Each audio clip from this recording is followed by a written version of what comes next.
एकच फीचर पुन्हा पुन्हा काढायला वेळ जातो ना? चला तर मग सोप्या पद्धतीने बघूया NXCAD मधला पॅटर्न कमांड. फर्स्ट मी एक रेक्टँगल स्केच काढून घेते.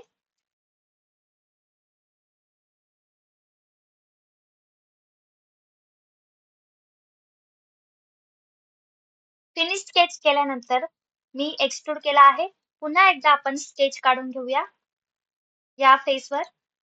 ओके.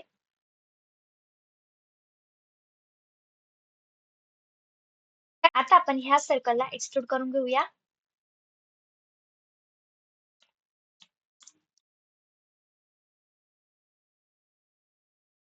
सो आता आपण बघूया होम टॅब मधला पॅटर्न फीचर. Select feature. ज्या फीचरची आपल्याला कॉपीज पाहिजे आहे तो फीचर सिलेक्ट करा. या ठिकाणी लेआउट, लिनियर, डिरेक्शन 1, काउंट या ठिकाणी मी टाकते आहे 4 आणि डिस्टन्स आपण टाकूया 150. डिरेक्शन 2 ही आपल्याला यूज करायचे आहे.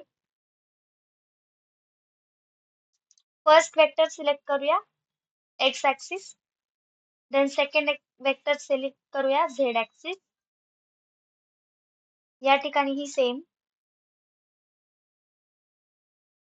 अप्लाय करा.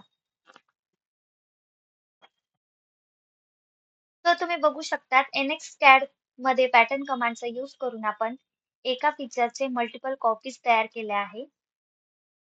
अशाच बेसिक ट्युटोरियलसाठी निकिताज NXCAD ला फॉलो नक्की करा. थँक्यू.